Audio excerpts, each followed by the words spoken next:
नमस्कार, मैं हूं आयुष उपाध्याय और स्वागत करता हूं आप लोगों का हमारे शो स्माइल विद आयुष में। आज हमारे शो में एक ऐसे मेहमान हैं कि जिनसे हम जानेंगे ग्रह नक्षत्रों के बारे में, जीवन मरण, जीवन और मरण से लेके ए टू जेड तक का ये जो सफर है हमारे जीवन में, इसमें बहुत सारी चीजें शामिल होती है।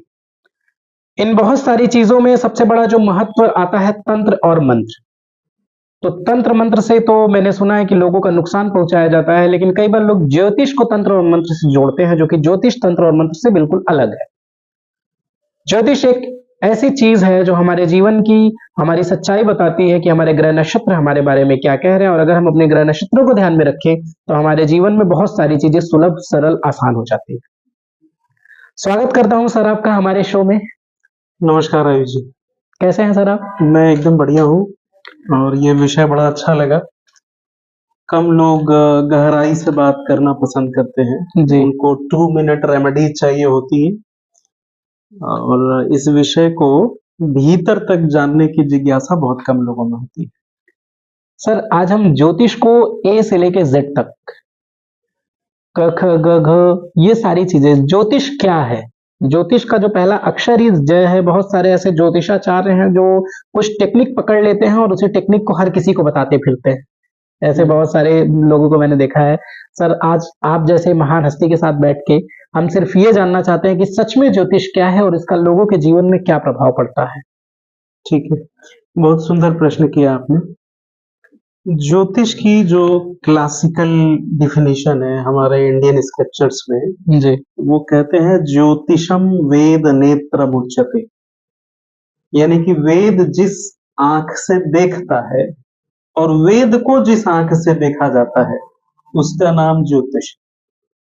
ज्योतिष वेदांग है, वेद का अंश है और वेद भारतीय ज्ञान परंपरा, भारतीय अनुशीलन का वो अंश है जो किसी एक संप्रदाय में नहीं आता, बल्कि सभी संप्रदायों के लिए वो पैरागॉन है। तो अब ज्योतिष क्या है, इसको जानने के लिए एक चीज हमें समझ में आई कि वेद को जानने और वेद द्वारा जानने की दृष्टि। तो ज्योतिष उन सभी लोगों को काम करता है जो वेद में विश्वास करते हैं। जो लोग भी वेदों में विश्वास करते हैं, वेद और पुराण में, उन सब लोगों के लिए ज्योतिष काम करता है। बिल्कुल काम करेगा। इस जगत की जो सृष्टि है ना, वो इस तरह से है कि हम जिस चीज में विश्वास करने लगते हैं वो फंक्शनल हो जाती है। आप दिशाशूल मानने लगिए, आपको दिशाशूल का महत्व समझ में आने लगेगा। या ऐसे कहें कि जिन चीजों के बारे में हम भ्रम में होते हैं तो वहां पे हमारी दृष्टि नहीं जा पाती, काम तो वो तब भी कर रहा होता है। अब आपका पहला प्रश्न है कि ज्योतिष क्या है। जी। ज्योतिष इस शब्द का अगर मीमांसा करेंगे कि इस शब्द में क्या छुपा है, तो ये बात करता है ऐसे सेलेस्टियल बॉडीज के बारे में जिनमें लाइट है, और वो लाइट सूर्य का भी हो सकता है और इनका अपना इंडिपेंडेंट भी हो सकता है। यानी कि ग्रहों नक्षत्रों का अध्ययन और उसका पृथ्वी पर और पृथ्वी पर जीवित मनुष्यों पर इसका क्या प्रभाव है, इसको हम ज्योतिष कहते हैं। सत्य यह है कि ज्योतिष का एक बहुत महत्वपूर्ण सूत्र है, ग्रहाधीनाम जगत सर्वम। ग्रहाधीनाम जगत सर्वम, संपूर्ण जगत ग्रहों के अधीन है।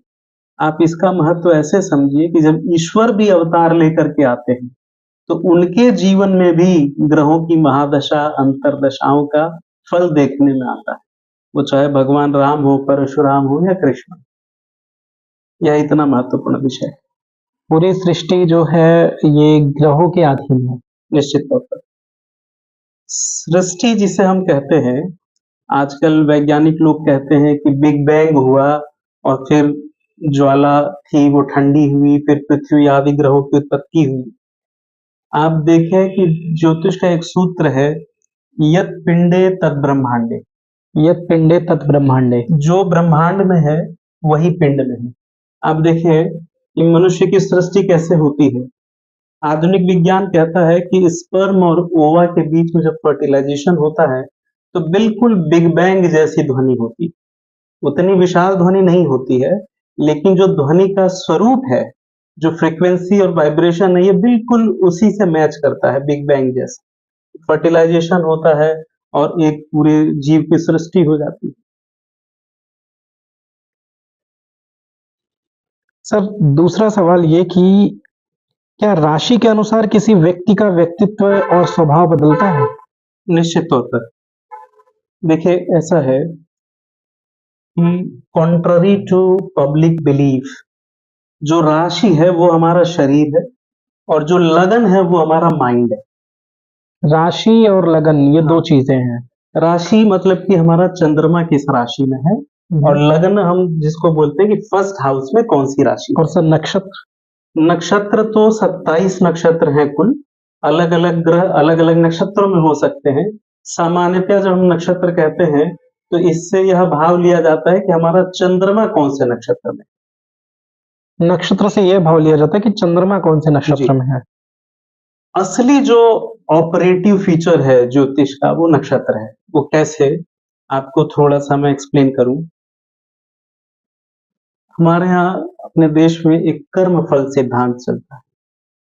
कर्मफल अनेकानेक सिद्धांत। जन्मों में हमने जो कर्म किए हैं जी। और पीछे जो हमने कर्म किए हैं उसी का हमें आज परिणाम मिल रहा है। तो सवाल ये है कि ये कर्म फल, इसकी मेमोरी कहाँ जमा होती है? कौन डिसाइड करता है कि हमारा पीछे का कर्म कैसा था? इसका रिकॉर्ड कहाँ होता है? उत्तर है नक्षत्र। ये जो नक्षत्र होते हैं जो हमसे बहुत दूर पर है, और एक एक नक्षत्र में कई सारे कंस्टेलेशन, कई सारे स्टार हो सकते हैं। हम जो भी कर्म करते हैं उसका एक सूक्ष्म मेमोरी फॉर्म इन नक्षत्र मंडल में जमा हो जाता है, और जब कोई महत्वपूर्ण ग्रह या उसकी महादशा उस नक्षत्र के परिप्रेक्ष्य में आती है तो हमें वो फल मिलने लगते हैं। वो राशि के ऊपर उसका असर पड़ने लगता है। निश्चित पड़ता है। किस तरह से काम करता है सर ये, मतलब जैसे कहते हैं कि लोग सबसे ज्यादा परेशान रहते हैं कि शनि की महादशा, शनि की 7.5, ये 7.5 शब्द बहुत सुनने को मिलता है। देखिए, ऐसा है कि कुछ चीजों को शब्दावली के कारण एक डर, एक भय उत्पन्न कर दिया जाता है। 7.5 हमेशा खतरनाक नहीं होती है।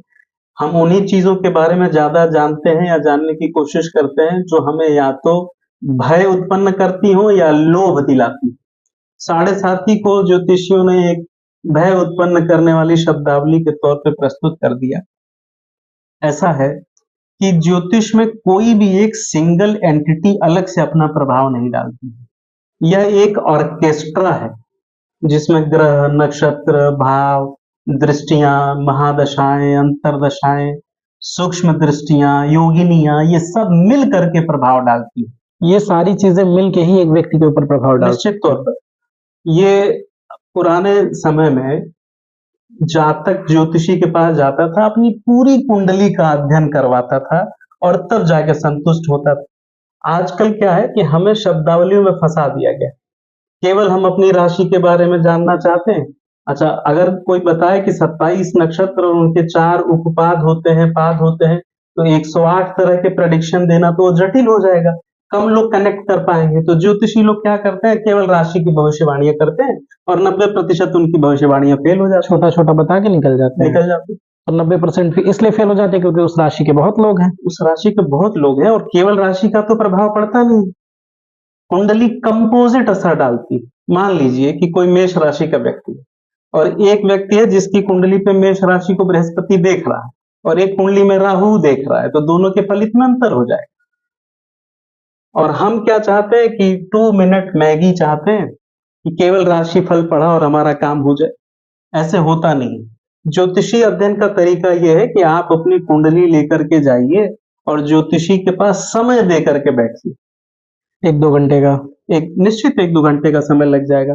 और मैं तो बताऊं आपको कि इस बात से भी अंतर पड़ जाता है कि ये कुंडली बड़े बेटे की है या छोटे बेटे की। तो पहले जमाने में इसीलिए पारिवारिक ज्योतिषी होते थे, कुलगुरु होते थे, राज ज्योतिषी होते थे। उनको पता होता था कि किसके बेटे हैं, इनके पिताजी का क्या नाम है, इनके पिताजी क्या करते थे, इनके घर में जो रोटी बन रही है वो किस इनकम से बन रही पूरा है, खानदान मालूम होता पूरा था। मालूम होता था। तब वो 100% सटीक भविष्यवाणी कर पाते थे। क्या आप मानते हैं कि जन्म कुंडली से किसी व्यक्ति का पूरी तरह भविष्य निर्धारित होता है, उसमें पता चल जाता है? देखिए, यहाँ पर ना मैं थोड़ा-सा अलग तरीके से सोचता हूँ। मेरा ये मानना है जी। और मेरा ये अनुभव भी है ज्योतिष का कि जीवन की गाड़ी के 2 पहिए, एक पहिया उसका नाम है प्रारब्ध, प्रारब्ध। जिसे आप भाग्य कहिए, किस्मत कहिए, डेस्टिनी कहिए, जी। और एक पहिए का नाम है फ्री विल, यानी कि हम जो चॉइसेस लेते हैं, हम जो जीवन में सिलेक्शंस करते हैं, ये दोनों मिल करके किसी व्यक्ति के जीवन का निर्धारण करते हैं। और ये जो फ्री विल है, ये जो चॉइस है, ये इतनी पावरफुल है कि मैं कहता हूं कि ये अमानवीय है, दैवीय है। इस पर ग्रहों का सीधा प्रभाव कम है प्रभाव, लेकिन सीधा प्रभाव बहुत कम है। इस पर जेनेटिक्स का प्रभाव ज्यादा दिखाई देगा, इस पर आपकी कल्चरल कंडीशनिंग का प्रभाव ज्यादा दिखाई देगा। ग्रहों का सीधा प्रभाव फ्री विल पर बहुत कम पड़ता है, क्योंकि वो दैवीय है, वो ग्रहीय सत्ता से भी बाहर है। तो ये दोनों मिल करके किसी के व्यक्ति के जीवन को निर्धारण करते हैं। बहुत लोग ऐसा बताते हैं कि जैसे कोई बहुत बड़े ज्योतिषी हैं, कुंडली देख के ये तक बताया जा सकता है कि सामने वाले की मृत्यु कब होगी। क्या ये सत्य है? देखिए, निश्चित तौर पर मृत्यु के बारे में संभावनाएं निकाली जा सकती हैं। उसके लिए भी बहुत सारी तरह की इंफॉर्मेशन चाहिए होती है। केवल लग्न कुंडली देख करके आप नहीं बता सकते। कुछ लोग बताने का प्रयास करते हैं और वो स्वयं को ये भी दिखाते हैं कि उनके ऊपर किसी विशेष देवी देवता या मंत्र या गुरु की कृपा है। जी। स्वयं पराशर ने बृहद पराशर होरा शास्त्र में इस तरह के एडवेंचर को बहुत बुरा माना है। जैसे आजकल ये बागेश्वर धाम और तमाम लोग करते हैं, पर्ची निकालना और ये करना, चमत्कार दिखाना, जादू दिखाना। सनातन धर्म को इन्होंने जादुई चमत्कारों में बांध दिया है। यहाँ पर कपूर रख दीजिए तो प्रेमिका तड़पने लगेगी, यहाँ लौंग रख दीजिए तो आप अंबानी बन जाएंगे। ये ज्योतिष की मर्यादा के विपरीत है, ये उसका अपमान है। जैसे एक अच्छा डॉक्टर, एक अच्छा एलोपैथिक प्रैक्टिशनर आप उसको कहेंगे जो आपको जो दवा दे रहा है तो उसका साल्ट, उसका कॉन्फ़िगरेशन, कंपोजिशन भी बता रहा है। जी। आप उसको अच्छा डॉक्टर नहीं कहेंगे जो दवा का कंपोजिशन आपको छुपा के देगा। ठीक वैसे ही अच्छा ज्योतिषी वो होगा जो आपके सामने उसका गणित बता सकने की क्षमता रखता। सही बात सर। क्या कोई विशेष ग्रह या नक्षत्र किसी व्यक्ति के जीवन को ज्यादा प्रभावित कर सकता है? जैसे किसी के यहाँ बच्चा होता है, तो जब पंडित जी नक्षत्र देखते हैं, जैसे ही बच्चा होता है तो कुंडली तो बन नहीं जाती है तुरंत। तो क्या होता है, टाइम के हिसाब से जब वो पत्रा देखा जाता है, पुराने समय का पंचांग, तो कोई बच्चा 27 एक कहा जाता है, 27 दिनों पे पूजा होता है, किसी का छठियार मनाया जाता है। तो इससे आप क्या कहेंगे? मतलब अगर उसका वो पूजा ना कराया जाए, वो 27 दिन वाला, उसका क्या ग्रहों का विशेष प्रभाव पड़ता है उस बच्चे के ऊपर? ये बड़ा सुंदर प्रश्न है। सवाल ये है, इसको बहुत गहराई से और गंभीरता से समझिएगा जी। कि हम जिसकी पूजा करते हैं, जैसे हम शनि या बृहस्पति या राहु की पूजा कर रहे हैं, उसका मंत्र जप कर रहे हैं, तो क्या हम ये उस भौतिक पिंड जो हमसे कुछ लाख वर्ष की दूरी पर या प्रकाश वर्ष की दूरी पर या किलोमीटर की दूरी पर है, उसकी पूजा हो रही है? उत्तर है नहीं। भौतिक पिंडों से, सेलेस्टियल बॉडीज से, उनकी मूवमेंट से हम कैलकुलेशन करते हैं, लेकिन जो पूजा की जाती है, जो दान दिया जाता है, जो मंत्र जप किया जाता है, वो उसके आध्यात्मिक स्वरूप के लिए। जैसे अब अगर उदाहरण के तौर पे देखा जाए तो हम कहते हैं कि चंद्रमा जो है, उनका विवाह दक्ष की पुत्री से हुआ, 27 पुत्रियों से। और चंद्रमा तो आप देख रहे हैं कि एक उपग्रह है, सैटेलाइट है, घूम रहा है। जी। तो फिर विवाह किसका हुआ? ये सैटेलाइट का विवाह हुआ था। दरअसल इन सभी ग्रहों के एक आध्यात्मिक स्वरूप भी है। मंगल एक आध्यात्मिक स्वरूप है जो पृथ्वी का पुत्र है। बृहस्पति जो गणपति भी कहे गए हैं, उनका एक आध्यात्मिक स्वरूप है। तो पूजा किसी न किसी रूप में केवल ईश्वर की संभव है। इन ग्रहों को कभी भगवान विष्णु ने, कभी भगवान शिव ने वरदान दिया था कि तुम्हारी भी पूजा होगी, और जो पूजा होगी वो अंत में मिलेगी मुझे ही। जैसे गीता में भगवान कृष्ण कहते हैं सब कुछ मैं ही हूँ। कि सब कुछ मैं ही हूँ, मयाध्यक्षेण प्रकृति सूयते सचराचरम। पूजा किसी की भी हो, वो मिलती ईश्वर को ही है।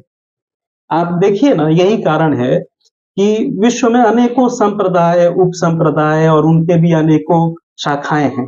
लेकिन हर एक संप्रदाय में एनलाइटेंड लोग होते हैं। इसका मतलब कि पूजा किसी भी रूप से की जाए उसको ईश्वर स्वीकार करते हैं। इस्लाम में एक से एक योगी व्यक्ति हुए हैं, क्रिश्चियनिटी में एक से एक योगी व्यक्ति हुए हैं। इसका मतलब कि जो पूजा है, जो उपासना है, उसकी विधि कुछ भी हो वो ईश्वर तक पहुंचती है। जाएगी ईश्वर तक है, चाहे किसी की भी पूजा हो। तो जैसे सतैसा है ना, जी तो मूल नक्षत्र होते हैं 5। जी उन 5 मूल नक्षत्रों में से एक मूल नक्षत्र स्वयं है, इसके अलावा ज्येष्ठा, अनुराधा इत्यादि है। ये आसमान में वो जगह है जो मकर राशि और धनु राशि के बीच में पड़ती है, उसको लहर विक्षोभ कहते हैं। वहां पर गया हुआ प्लेनेट, वहां पर गई हुई चीजें मानवीय नियंत्रण के बाहर हो जाती है। इसलिए उस नक्षत्र में जब बच्चे का जन्म होता है तो ऐसा मानते हैं कि ये पीछे की कुछ चीजें कैरी करके आया हुआ है, तो इसकी शांति जरूरी है। क्या ऐसा मान्यता है कि सच में है? नहीं, ऐसा सच में है। देखिए, भारतीय जो ज्योतिष है वो 100% सत्य है, 1000% वैज्ञानिक है, और उसमें झूठ का जरा भी जगह नहीं है। कोई ज्योतिषी झूठा हो सकता है, ज्योतिष शास्त्र 100% सत्य है। तो जैसे जब पूजा होता है उन ग्रहों के, तो उसके बाद वो ग्रह शांत हो जाते हैं, मतलब शांति का अर्थ क्या है? ये मूल शांति जो कराया जाता है, इसका मेन अर्थ क्या है?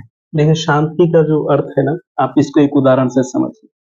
आप बहुत धूप में परेशान होकर के अपने घर पहुंचे, और अगर आपको 15-20 मिनट, आधे घंटे तक ना कोई जल पूछे, ना कोई सम्मान दे, ना कोई भोजन के लिए पूछे, तो 1 घंटे बाद आपके अंदर चिड़चिड़ाहट शुरू हो जाएगी। आप बेचैन होने लगेंगे, आप घर वालों से अभद्र तरीके से बात करेंगे। ये स्वभाव है। ग्रहों का भी एक मानवीकरण है। जी उन ग्रहों नक्षत्रों को भी उनकी अभ्यर्थना चाहिए। अब जब वो आ रहे हैं, जब उनका समय आ रहा है, तो उनके प्रति हम कुछ प्रेम, आदर, कुछ सम्मान, कुछ पूजा प्रस्तुत कर देते हैं, तो वो संतुष्ट हो जाते हैं। ऐसा नहीं कि वो भूखे हैं, वो संतुष्ट हो जाते हैं। चूंकि हमारे शरीर में वो ग्रह पिंड का एक अंश मौजूद है। तो जैसे मैंने एक सूत्र कहा, यत् पिंड तत् ब्रह्मांडे, वो जो पिंड संतुष्ट हुआ, वो बाहर वाला संतुष्ट नहीं हुआ, वो हमारे शरीर के भीतर, हमारे इस बॉडी के भीतर ही जो उसका अवयव है, उसका जो रेशियो है, वो संतुष्ट हुआ था। ये भी एक प्रकार से एक आध्यात्मिक रूप है जो शरीर के अंदर है। दूसरा सवाल, ये सबसे बड़ा सवाल है आज के समय का, कि मैंने बहुत सारे लोगों को देखा है जो उनके दिनचर्या होती है, कुछ ऐसे बिजनेसमैन हैं, कुछ लोगों की दुकान है, तो लोग अपनी उस दिनचर्या में इंतजार करते हैं कि राहु काल खत्म होगा तब हम किसी से बात करेंगे, राहु काल खत्म होगा तब हम बिजनेस करेंगे। और लोगों के लिए प्रतिदिन राहु काल मैंने सुने हैं कि आज इतने बजे से इतने बजे तक राहु काल है, और ये जब खत्म होगा तभी हम अपने कार्य को आरंभ करेंगे, आज की दिनचर्या को आरंभ करेंगे। ये क्या है राहु काल रोज का? देखिए, हमारे यहाँ एक शब्द है होरा। होरा, ये शब्द अहोरात्र का संक्षिप्त रूप। हिंदी में अहोरात्र लिखिए, पहला अक्षर और अंतिम अक्षर काट दीजिए तो बचता है होरा। होरा। और इसी होरा से अंग्रेजी का हावर आया है, घंटा। ठीक है। एक दिन के समय में अलग अलग ग्रहों का स्वामित्व आता है। एक दिन के समय में अलग अलग ग्रहों का स्वामित्व। जैसे किसी ऑफिस में 1 महीना कोई डायरेक्टर रहा, फिर अगले साल कोई और आ गया, ऐसे होता है ना। वैसे ही समय के अनुशासनबद्धता में एक ही दिन में अलग अलग ग्रहों का स्वामित्व आता है, उनकी गवर्नेंस आती है। अब कुछ लोगों के लिए लगता है कि राहु काल कोई बड़ी डरावनी चीज है। दरअसल यहाँ पे मैं कहूंगा कि अधजल गगरी छलकत जात, किसी किसी के लिए वह राहु काल ही अमृत काल होता है। जैसे आपका राहु बहुत फेवरेबल है, और जो काम आप कर रहे हैं, जो करने जा रहे हैं, उसमें भी थोड़ा सा राहु वाला एलिमेंट है, हो सकता है आपके लिए राहु काल ही बहुत अमृत काल सिद्ध हो जाए। अब चूंकि वो राक्षसी प्रवृत्ति के हैं, उनसे थोड़ा सा लोग डरते हैं, उनके मायावी पने से डरते हैं। उनकी कथा तो सबको पता ही है कि वो देवताओं की पंक्ति में चले गए थे, देवता का स्वरूप लेकर के, और आधा अमृत पी भी लिया। इसी वजह से। और बाकी और सभी ग्रहों के दिन में अलग अलग समय आते हैं निश्चित तौर पर। साधारणतः एक सूत्र ये है कि जैसे मान लीजिए कि आज बुधवार का दिन है, और जब सुबह सूर्योदय हुआ, लेट इमेजिन कि लखनऊ में 5:30 बजे सूर्योदय हुआ, तो अगला 1 घंटा बुधवार के दिन बुध की होरा शुरू होगी, मंगलवार के दिन मंगल की होरा शुरू होगी, शुरू के दिन का। शुरू के दिन का सूर्योदय के साथ, और इसी क्रम से वो बदलता चला जाएगा। क्या कोई विशेष दिन या समय मुहूर्त है जब कोई महत्वपूर्ण कार्य करना शुभ होता है? देखिए, भारतीय ज्योतिष का जो शुरुआती एप्लीकेशन था वो मुहूर्त ही था। ज्योतिष का भी स्वरूप अलग अलग समय में अलग अलग बदलता है, हमारी आपकी आंखों के सामने बदल गया। लोग ज्योतिष को टॉयलेट में घुसा के लेके चले गए, टॉयलेट में किस कलर का बल्ब लगाए, कैसा कपूर डाले, है ना, पूजा घर में कपूर नहीं है, टॉयलेट में कपूर मिलेगा आपको, ये अतिरेक है। ज्योतिष का पहला शुरुआती एप्लीकेशन भारतीय मेधा ने यही किया कि हम कोई बड़ा अनुष्ठान करने जा रहे हैं, हम कोई बहुत बड़ा यज्ञ करने जा रहे हैं, तो उसका उचित मुहूर्त क्या हो। मुहूर्त का मतलब ही होता है कि जिसमें हमारा हेतु, हमारा उद्देश्य पूरा होने की संभावना अधिक होती हो। तो जोर हमारा मुहूर्त पे था, न कि दिन पे था या किसी ग्रह पे था। तो मुहूर्त प्रकरण आज भी बहुत महत्वपूर्ण है, और मैं कहता हूं कि लोगों को ज्योतिषी के पास सबसे अधिक इसीलिए जाना चाहिए कि क्या मेरा वाहन लेने का मुहूर्त है अभी, क्या मेरा जमीन लेने का मुहूर्त है अभी, विवाह का मुहूर्त क्या होना चाहिए, ऑफिस खोलने का मुहूर्त क्या होना चाहिए। अफसोस ये है कि लोग मुहूर्त के लिए ज्योतिषी के पास नहीं आते हैं, जब कुछ बात बिगड़ जाती है तब आते हैं, या कोई बड़ा लोभ जब सामने आता है तब आते क्या आपकी दृष्टि में कोई विशेष ग्रह गोचर है जो समाज में बदलाव या किसी बड़े परिवर्तन का संकेत देता है? हैं। निश्चित तौर पर देखिए, शनि जो है सबसे धीमे चलने वाला ग्रह है। शनैश्चर उसका नाम ही इसीलिए है, शनैः मतलब धीरे, चर मतलब चलने वाला। वो सबसे धीमे चलता है, सामान्यतः 2.5 वर्ष में एक राशि बदलता है। 2.5 वर्ष में एक राशि। एक राशि शनि बदलते हैं। अभी शनि का एक बहुत बड़ा गोचर 29 मार्च 2025 को होने वाला है। 29 मार्च 2025 को शनि मीन राशि में आएंगे। अब 12 से 2.5 का गुणा करिए तो 30 वर्ष पहले, यानी कि 1995 में भारत वर्ष या पृथ्वी के हिसाब से देखें तो शनि उसमें मीन राशि में चल रहे हैं। तो 1995-96 आप देखें कि बड़े बदलावों का वर्ष था। भारत वर्ष में एनडीए राज की शुरुआत हुई थी। अटल बिहारी वाजपेयी 1996 में पहली बार प्रधानमंत्री बने थे, अगर आपको याद। यह जो शनि है ना, यह भी बड़े बदलाव लेकर के आने वाले। इन 2.5 वर्षों में जो वर्ल्ड ऑर्डर है वो बहुत अलग तरीके से बदलने वाला है। कम्युनिकेशन, ट्रांसपोर्ट जैसी चीजें, आर्थिक उदारीकरण का एक और लेवल, डिजिटलाइजेशन का एक और लेवल, और दुनिया में जो युद्ध होंगे उसका भी एक और अलग लेवल। कोई परमाणु बम नहीं फटेगा, ये जो वार होगा वो फाइनेंस को लेके होगा, वो नेचुरल रिसोर्सेज पर कब्जे को लेकर के।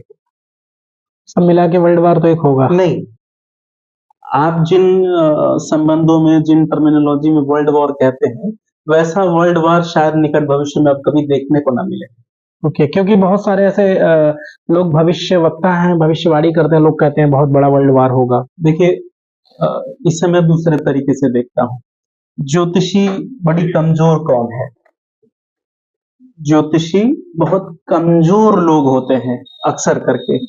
आप पिछले 50 वर्षों का डेटा उठा करके देख लीजिए, कोई साल नहीं गया जब ज्योतिषियों ने ना कहा हो कि ये वर्ष विश्व युद्ध होने वाला है। अच्छा, इसमें पूर्वाग्रह का बहुत बड़ा पुट है। अध्ययन तो करते नहीं है, टीवी पर, रील में, सिनेमा में, इंटरनेट पे कुछ भी बोल देना है। आप देखिए कि पिछले 50 वर्ष में एक भी विश्व युद्ध हुआ क्या? नहीं हुआ। 1945 के बाद कोई विश्व युद्ध नहीं हुआ है, और मैं आपको इत्मीनान कराता हूं कि आगे भी निकट भविष्य में कोई विश्व युद्ध नहीं होने वाला है। इसी तरह पाकिस्तान के ज्योतिषियों से पूछेंगे, पिछले 50 वर्षों में उनका रिकॉर्ड देखिए, तो वो कहेंगे कि भारत टुकड़े टुकड़े हो जाएगा। भारत के ज्योतिषियों से पूछेंगे तो वो कहेंगे पाकिस्तान टुकड़े टुकड़े हो जाएगा। हिंदू ज्योतिषी से पूछेंगे तो कहेगा इस्लाम खत्म होने वाला है। इस्लामिक नजुमियों से पूछेंगे तो कहेगा हिंदू धर्म खत्म होने वाला है, गजवा हिंद होने वाला है। ऐसा कुछ भी नहीं हुआ। कमोबेश जो करंट वर्ल्ड ऑर्डर है, कमोबेश, मोर और लेस, ये इसी तरह से आने वाले 2.5 वर्ष चलता रहेगा। विश्व का जो मध्य एशिया वाला भाग है, जहां पर ये तेल अवीव, इजराइल, फलस्तीन आते हैं, सऊदी अरब आता है, ईरान, इराक आते हैं, दजला फरात का जो हिस्सा है, वहां पे एक अनस्टेबिलिटी दिखती रहेगी। मीन राशि उसी का प्रतिनिधित्व करता है। वहां पर एक अनस्टेबिलिटी दिखेगी। चीन और भारत का प्रभुत्व आने वाले समय में बढ़ेगा। चीन और भारत का प्रभुत्व निश्चित बढ़ेगा। कई लोग अपने राशिफल पर बहुत ध्यान देते हैं, और क्या आप कोई ऐसा तरीका बता सकते हैं, जैसे किसी का राशिफल, जैसे मेरी राशि मेष है, ठीक है, तो मैं जानना चाहता हूँ कि जितनी राशियां हैं, इन सभी राशियों के लिए 2025 कैसा हो सकता है, उन्हें क्या उपाय करना चाहिए? देखिए, मेरी बात थोड़ी अलग लगेगी, जी। किसी किसी को खराब भी लग सकती है। उन ज्योतिषियों को तो जरूर खराब लग सकती है जो केवल राशि आधारित प्रेडिक्शन देते हैं। मैंने आपको कहा कि वास्तविक ज्योतिषीय भविष्यवाणी का जो बल है वो आता है नक्षत्रों से। अगर मुझसे कोई प्रश्न करे कि फला नक्षत्र का भविष्य कैसा रहने वाला है, तो संभवतः मैं ठीक ठीक उत्तर दे पाऊं। इसके पीछे एक टेक्निकल कारण मैं आपको बताता हूं।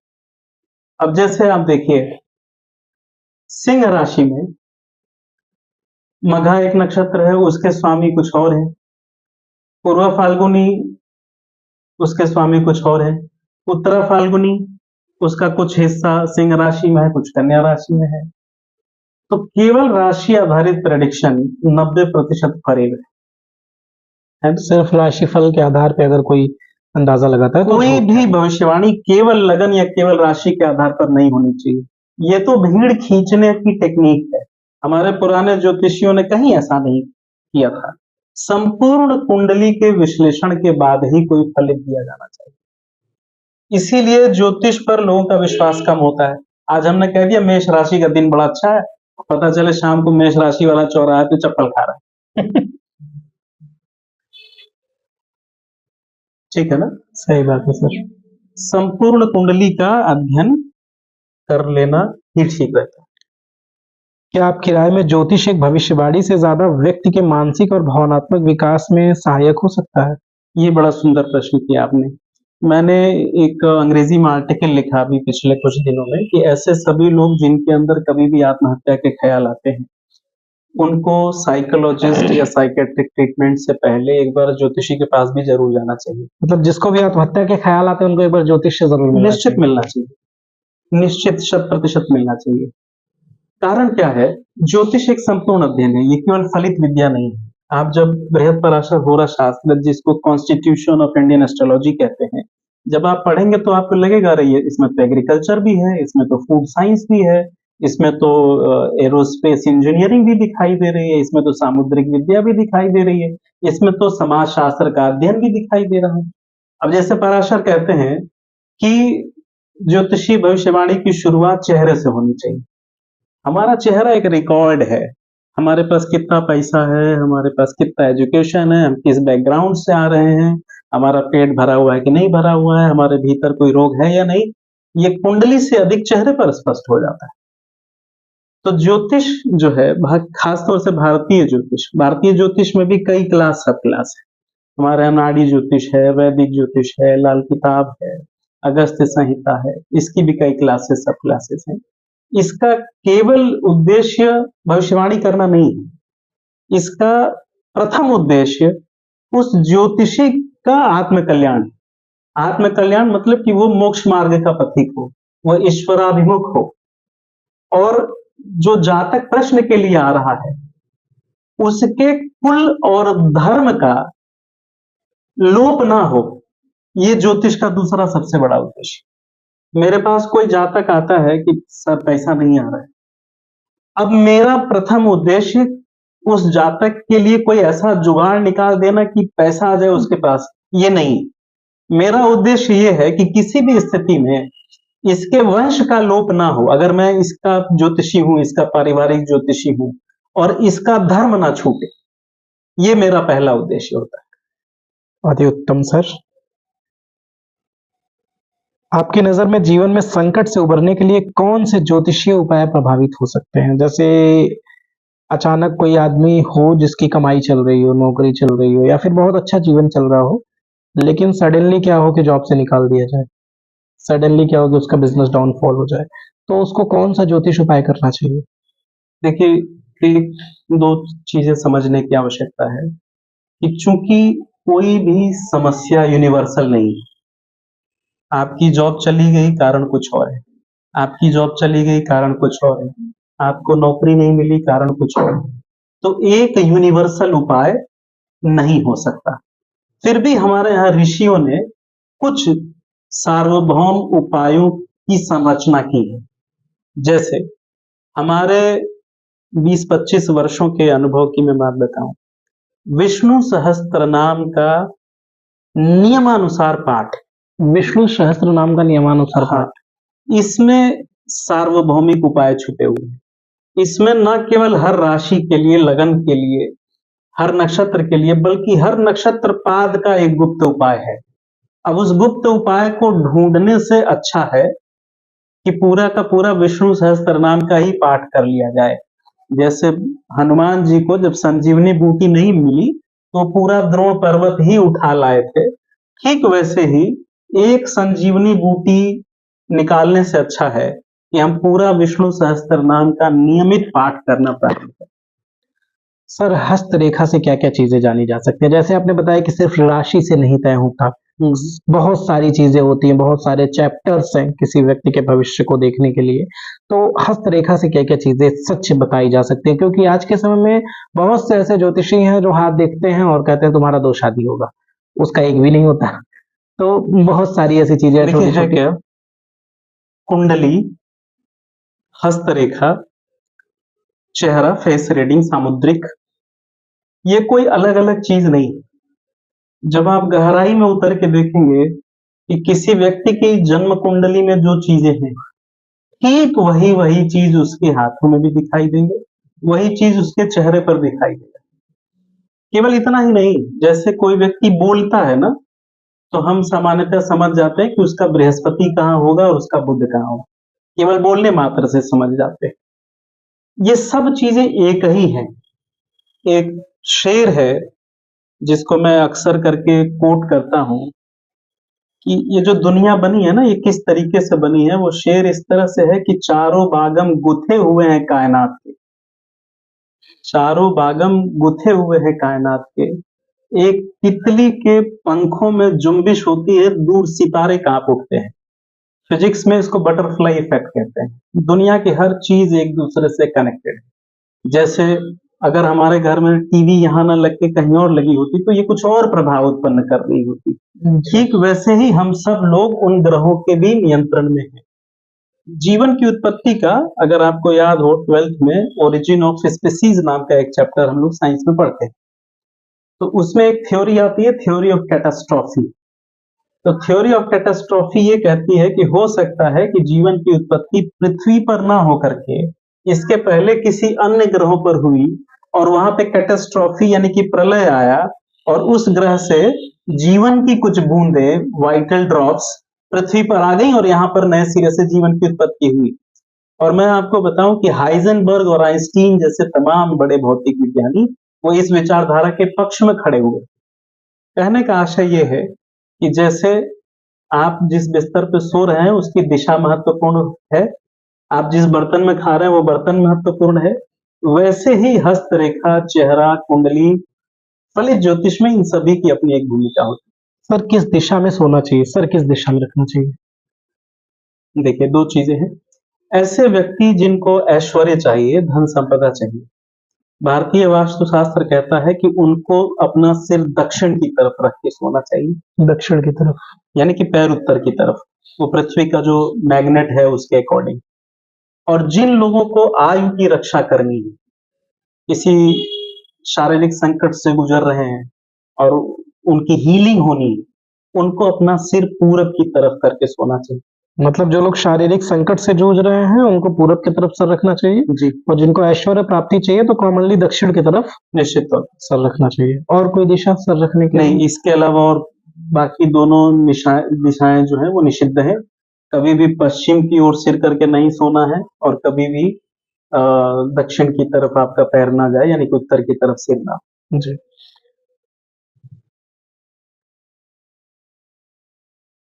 ज्योतिष को एक विज्ञान माना जाता है, एक आस्था है।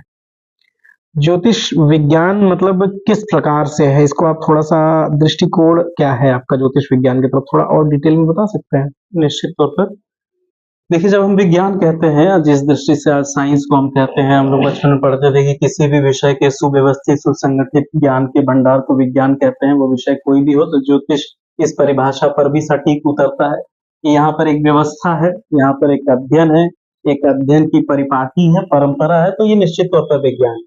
और वैसे भी जिन चीजों से आज हम विज्ञान या साइंस को समझते हैं, सीधे तौर पर आप देखिए कि यहाँ पर सेलेस्टियल बॉडीज और उसका एक दूसरी सेलेस्टियल बॉडी पे क्या असर हो सकता है, इसी का तो अध्ययन कर रहे हैं। तो ये तो किसी भी विज्ञान से बढ़ के विज्ञान। एक भविष्यवाणी कई बार आती है, नास्ट्रेडमस की भविष्यवाणी, भविष्य मल्लिका पुराण एक पुस्तक भी है। तो जैसे भविष्य मल्लिका पुराण जो पुस्तक है उसमें कुछ ऐसी चीजें आ जाती हैं जो लगता है कि तुरंत सब कुछ होने वाला है। ठीक है, वो उस पुस्तक के बारे में आप क्या कहेंगे? क्या वो सच है? देखिए, भविष्य मालिका उड़िया भाषा में लिखी गई पुस्तक है। जी।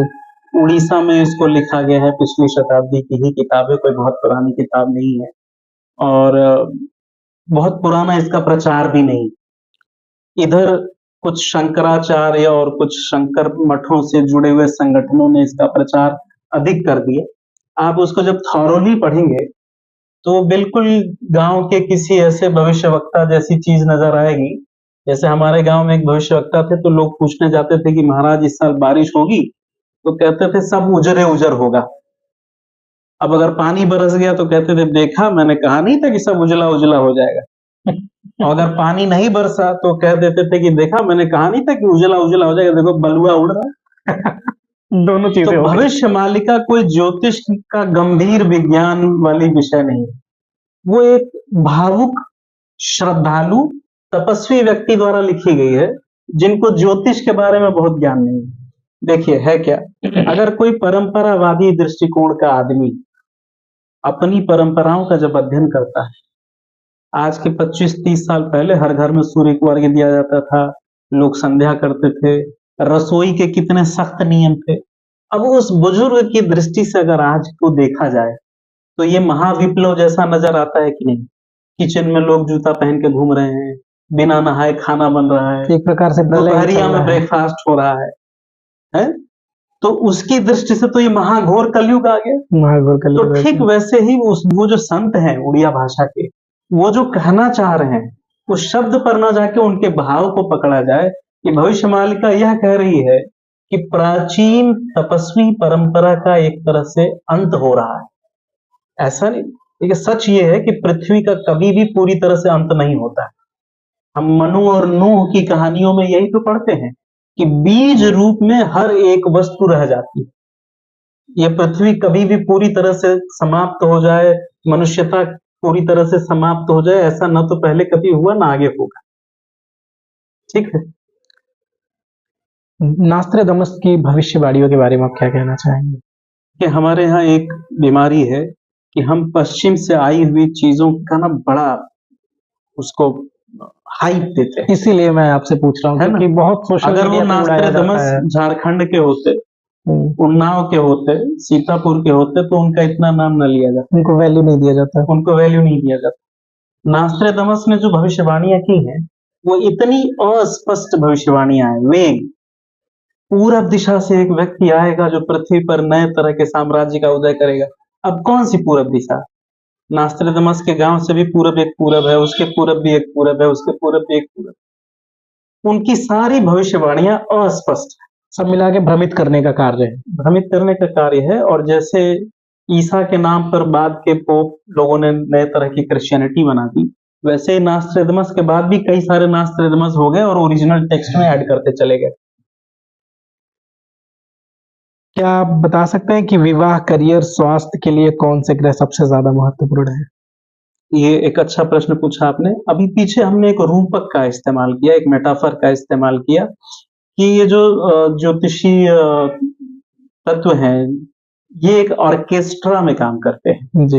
ये जब एक साथ मिल के ऑपरेट करते हैं तभी कोई काम होता है। जैसे मैंने वॉइस का आपको उदाहरण दिया, जी। मेरी आवाज में क्लासिकल टच दिखता है, मैं क्लासिकल रेफरेंसेस बोलता हूँ, इसका मतलब कि बृहस्पति भी है उसमें। आवाज अपने आप में बुद्ध का तत्व है। मैं अथॉरिटी के साथ बोलता हूँ, इसका मतलब कि उसमें सूर्य का तत्व भी आ रहा है, उसमें मृदुता भी है, उसमें थोड़ी नरमियत भी है, तो वो चंद्रमा का भी तत्व लेकर के आ रहा है। अकेला एक ग्रह किसी चीज का कारकत्व नहीं होता, इस चीज को समझने की आवश्यकता है। जैसे आप भोजन बनाते हैं, किसी चीज में अनाज ज्यादा डालते हैं, किसी में दूध ज्यादा डालते हैं, लेकिन फायर वहां पे होना चाहिए, वहां बनाने वाला होना चाहिए, सब चीजों की भूमिका होती है। एक सिर्फ चावल और दूध से तो नहीं बन जाएगा नहीं बन खीर। जाएगा। ठीक वैसे ही कोई एक इवेंट जैसे विवाह है, स्त्री जातक के लिए अगर विवाह को देखा जाए तो उसकी कुंडली में बृहस्पति पति का प्रतिनिधित्व करते हैं। बृहस्पति स्त्री के लिए बृहस्पति और मंगल की भूमिका है, पुरुष के लिए बृहस्पति और शुक्र की भूमिका है। अच्छा, जिसे हम विवाह कहते हैं, वो विवाह वैसा विवाह नहीं है क्रिश्चियंस का कि आज से मैंने आपको कह दिया कि तुम हस्बैंड वाइफ हो, रिंग पहना दिया। नहीं, ऐसा विवाह तो है नहीं हमारे यहाँ। हमारे यहाँ तो विवाह एक यज्ञ है। हमारे यहाँ विवाह जो यज्ञ है उसमें माता पिता की भूमिका है, उसमें मामा मामी नाना नानी चाचा चाची की भूमिका है, सभी ग्रह इकट्ठा हो जाते हैं, अग्नि की भूमिका है, मुहूर्त की भूमिका है। परिवार के सारे लोग तो सभी ग्रहों जिससे जो ग्रह अब तो प्रतिनिधित्व करता है केवल वो परिवार सभी ग्रह तक हैं। सीमित हो गया। आज के 20-25 साल पहले पूरे गांव का उसमें रोल था। हमारा विवाह उस गांव में हुआ था तो हम पूरे गांव को गाली देते थे कि तुम लोग हमारे ससुराल पक्ष वाले हो। ये भारतीय विवाह पद्धति। ऐसे ही जिसे हम नौकरी कहते हैं, आप नौकरी करेंगे तो उससे आपकी पत्नी को भी लाभ होगा, माँ को भी लाभ होगा, बहन को भी लाभ होगा, भाई को भी लाभ होगा, पिता का सर ऊंचा हो जाएगा। तो आप बताइए कि क्या नौकरी में सभी ग्रहों की भूमिका नहीं आ रही है? आ रही है। ये सतही ज्योतिषी जो केवल सुपरफिशियल एस्ट्रोलॉजी करते हैं, एक ग्रह एक राशि से जोड़ करके बेईमानी वाला प्रेडिक्शन करते हैं, वो लोग ऐसा बोलते हैं कि अधिक से अधिक क्लाइंट आ जाए, कुछ भी बोलते हैं, कुछ भी और बोल चल देते देते हैं। 5 मिनट में कुंडली देख के जाओ भैया अपने घर लाओ, पैसा इधर लाओ। 5 मिनट में क्या देख लेंगे आप? कुंडली तो एक पूरा मैथमेटिकल चीज है, पूरा कैलकुलेशन वाला है। आप जब भारतीय पुराण और भारतीय इतिहास पढ़ेंगे तो आप देखेंगे राजा निश्चित मुहूर्त में ज्योतिषी के पास जाने के लिए घर से निकलता था और अपनी गाड़ी में फूल, ज्योतिषी के लिए वस्त्र, मिष्ठान, आदर का सामान रख के निकलता था। फिर वो ज्योतिषी से निश्चित मुहूर्त में प्रश्न करता था कि मैं इस उद्देश्य के लिए आपके पास आया हूं। आप यह कहानी रामायण में देखिए, जब दशरथ अपने गुरु के पास जाते हैं प्रश्न करने के लिए कि चौथापन आ गया और मेरे संतान नहीं है, तो वो रास्ते में क्या क्या करते हुए जाते। अभी तो ये है कि मैंने आपको व्हाट्सएप किया है, जरा देख के बताइए, तुरंत मैं खड़ा हूं यहाँ पर। ऐसे तो ज्योतिष होता नहीं है। अब तो ऐसे होता, मैंने आपको भेज दिया है कुंडली, जरा देख के बता दीजिए और महाराज। ज्योतिषी भी स्लीपर में लेटा हुआ है और कुंडली देख रहा है। वाराह मिहिर कहते हैं कि कुंडली देखते समय सूर्य और चंद्रमा और अग्नि, इन तीन में 2 की उपस्थिति होनी चाहिए। सूर्य चंद्रमा अग्नि, इन तीन में 2 की उपस्थिति होनी चाहिए। हमारे एक गुरुदेव थे दक्षिण भारत में, मैसूर में, तो वो जब फल कथन करते थे तो अपने वृद्ध माता पिता को सूर्य और चंद्र स्वरूप सामने बैठा करके फल कथन करते। और अभी तो व्यावसायिक घोर जमाना आ गया कि कुछ विषय ऐसे हैं, तंत्र, ज्योतिष, आयुर्वेद, इनका व्यवसायीकरण करेंगे तो रिजल्ट आना बंद हो जाएगा। परफेक्ट सर, इनका बिजनेस करेंगे अगर तो रिजल्ट आना अब बंद हो जैसे मैं जाएगा। एक उदाहरण देता हूँ, दुनिया का जब कोई भी लेबोरेटरी नहीं थी, ड्रग डेवलपमेंट का प्रोसेस नहीं था, फार्मेकोकाइनेटिक्स, फार्मेकोडायनेमिक्स नहीं थी, तो हमारे ऋषियों को कैसे पता चला कि अर्जुन हृदय रोग में काम करेगा, पुनर्नवा किडनी में काम करेगी, वरुण का क्वाथ पीने से किडनी स्टोन खत्म हो जाएगा? ये ऋषियों को कैसे पता चला? इतने लोगों पर प्रयोग करने की भी तो सुविधा नहीं, वो ज्योतिष से पता चला। अलग अलग औषधियां, अलग अलग वनस्पतियां अलग अलग नक्षत्रों का प्रतिनिधित्व करती। शरीर के काल पुरुष शरीर में अलग अलग अंगों का अलग अलग प्रभाव, अलग अलग ग्रह राशियां नक्षत्र रखते हैं। इस तरह से औषधियों की पहचान हो पाई। अब आप सोचिए, एक वैद्य है जो सही नक्षत्र में औषधि उखाड़ के लाता है जंगल से और उसको सही मुहूर्त में तैयार करता है, सही मुहूर्त में योगी को आशीर्वाद के साथ देता है।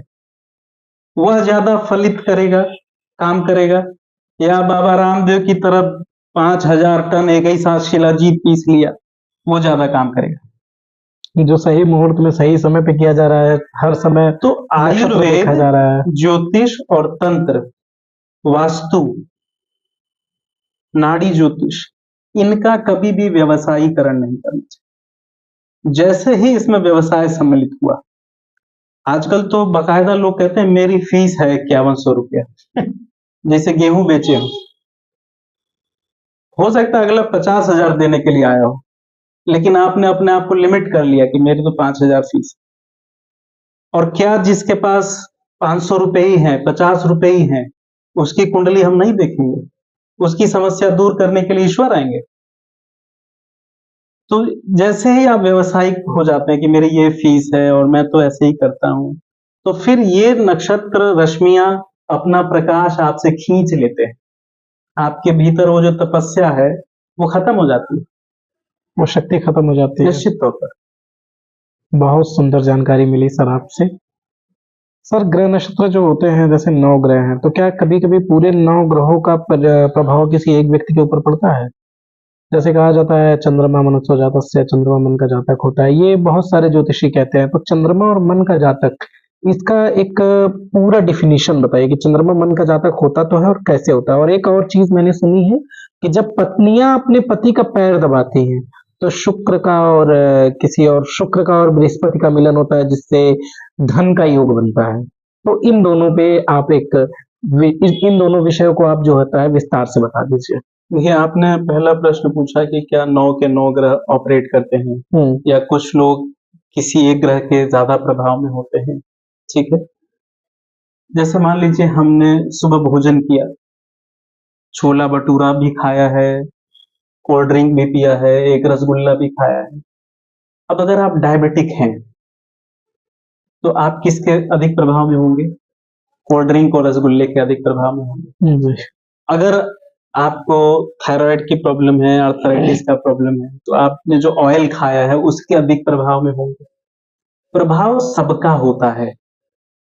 ठीक वैसे ही कोई व्यक्ति है जिसकी राहु की महादशा चल रही है, तो राहु के प्रभाव में अधिक होगा, क्योंकि राहु वर्तमान महादशानाथ है। लेकिन ऐसा नहीं कि अन्य ग्रहों का कारकत्व तो समाप्त हो जाएगा, है ना? ठीक वैसे ही ऑपरेट सभी 9 के 9 ग्रह कहते हैं। ये जो ग्रह शब्द है, यह शब्द आया कहां से? ग्रह शब्द आया है ग्रहण से। वह जो कुछ ग्रहण करता है, आसंजन करता है, खींचता है, उसके प्रभाव में होने के कारण उसका नाम ग्रह है।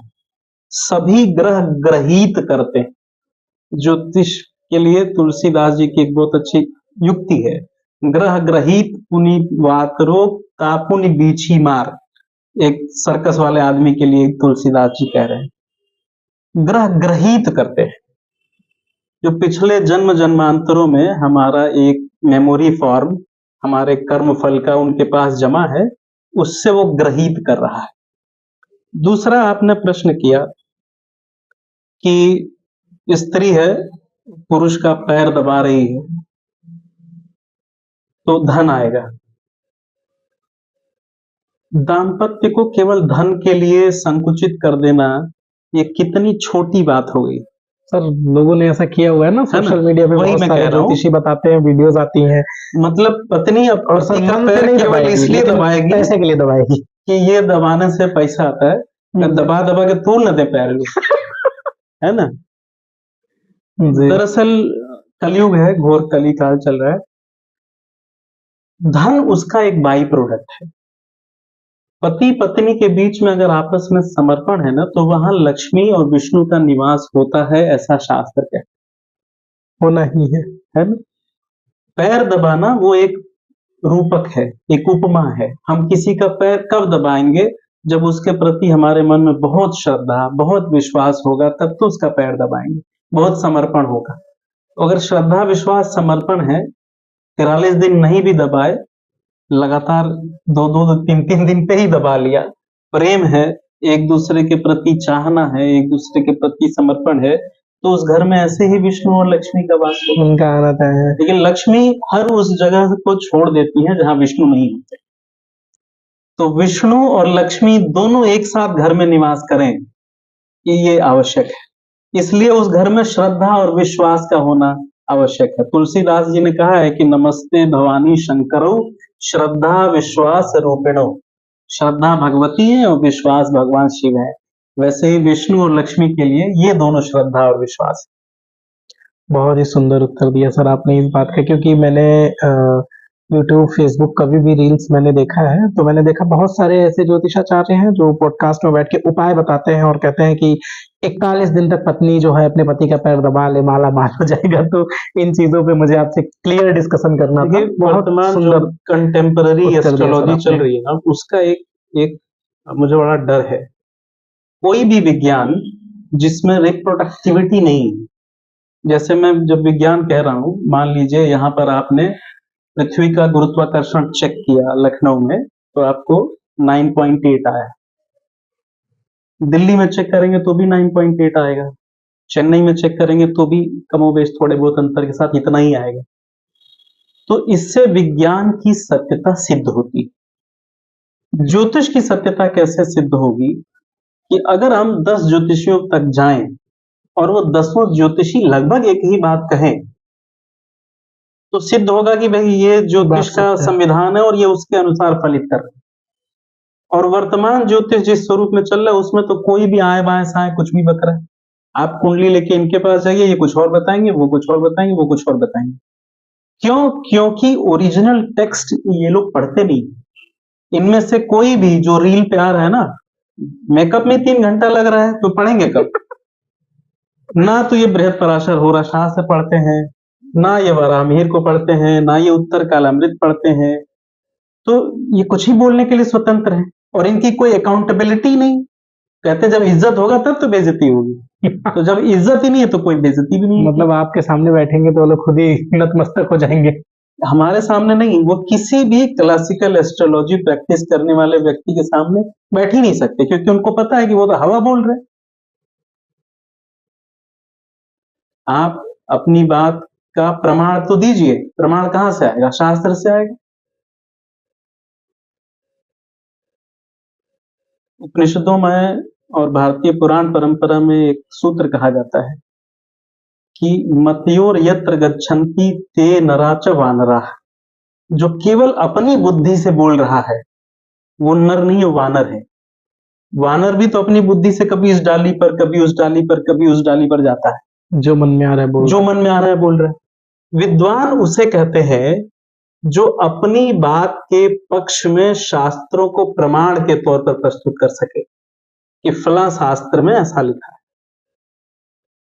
है। वही विद्वान है जो प्रमाण दे सके। जो प्रमाण दे सके।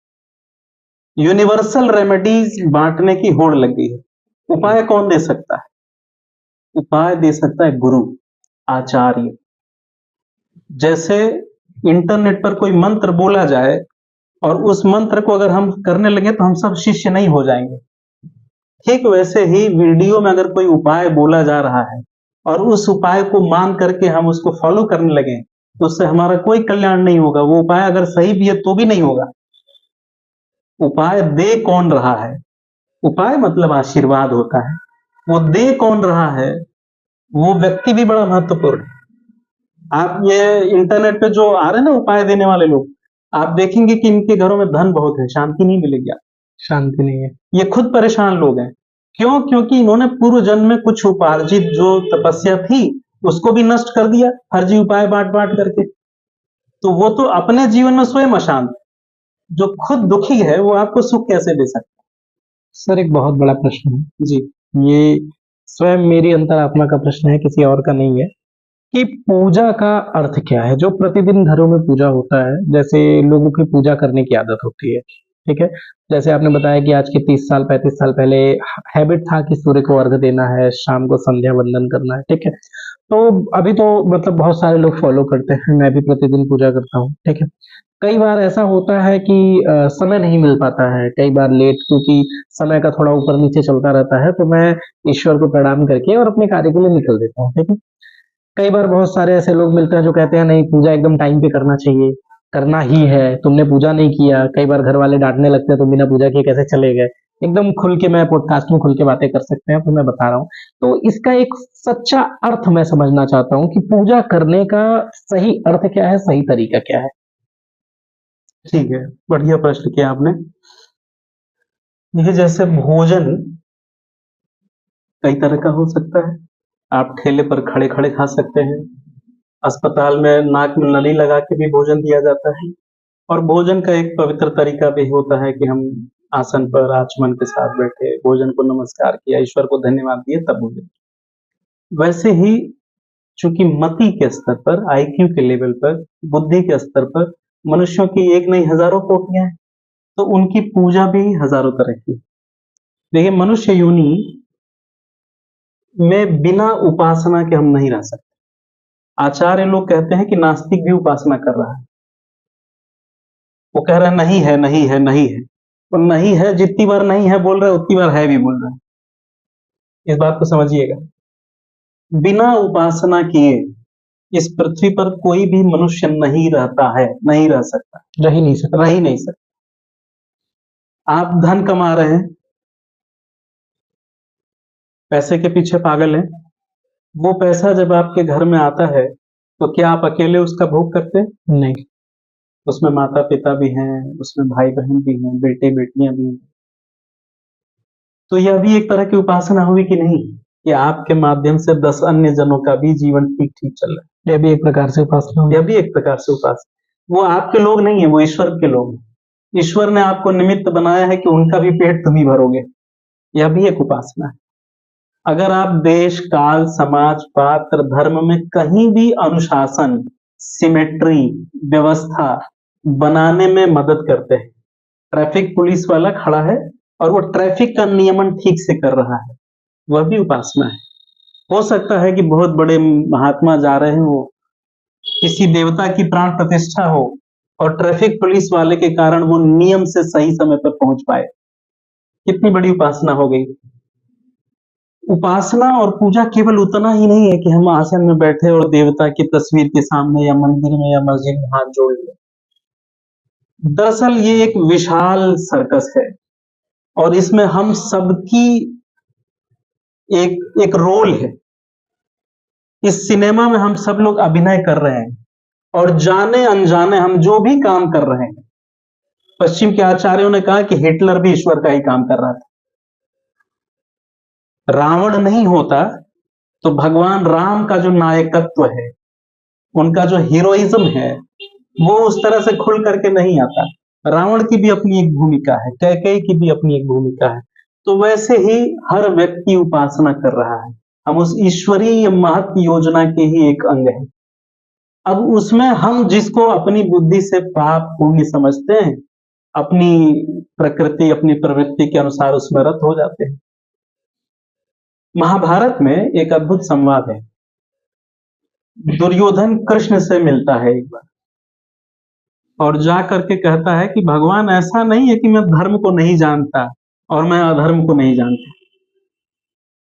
जानाम्य धर्मम नच में प्रवृत्ति, जानाम्य धर्मम नच में निवृत्ति, ऐसा बोलता है। मैं धर्म को जानता हूं लेकिन मेरी उसमें प्रवृत्ति नहीं है। मैं अधर्म को भी जानता हूं लेकिन उससे मेरी निवृत्ति नहीं हो पा रही। वह भी पूजा कर रहा था एक तरह की। हाँ, यह अवश्य है कि अगर आप किसी ईश्वर को मानते हैं, किसी इष्ट को मानते हैं, किसी गुरु को मानते हैं, तो वह तत्व आपके दरवाजे पर बधी हुई गाय की तरह हो जाता है। उसमें नियम पालन बहुत जरूरी है। सपोज कि आपको रोज सुबह 9 बजे बढ़िया काजू का हलवा पराठा दिया जाए, और एक दिन 11 बज जाए, तो आपको कैसा लगेगा? ठीक वैसे ही जैसे हम सूर्य को अर्घ्य दे रहे हैं, हम हनुमान जी का कोई नियम फॉलो कर रहे हैं, तो उसमें अनुशासन होना आवश्यक है। और वैसे भी अनुशासन ये सूर्य का तत्व है। आप पूरी दुनिया में देखिएगा कि जो व्यक्ति अनुशासन में रहेगा, वो अपने जीवन में कुछ न कुछ बताने लायक जरूर अचीव कर लेगा, चाहे 70 साल की उम्र में करे, लेकिन करेगा जरूर। और जो अनुशासनहीन होगा, वो कभी न कभी सब कुछ खो देता है। अनुशासन पे बहुत बड़ी बात बोल दिया सर आपने जी, तो ये बहुत आवश्यक है। बहुत बहुत धन्यवाद सर आपका कीमती समय देने के लिए ठीक है हमारे सर। चैनल को। धन्यवाद, नमस्कार।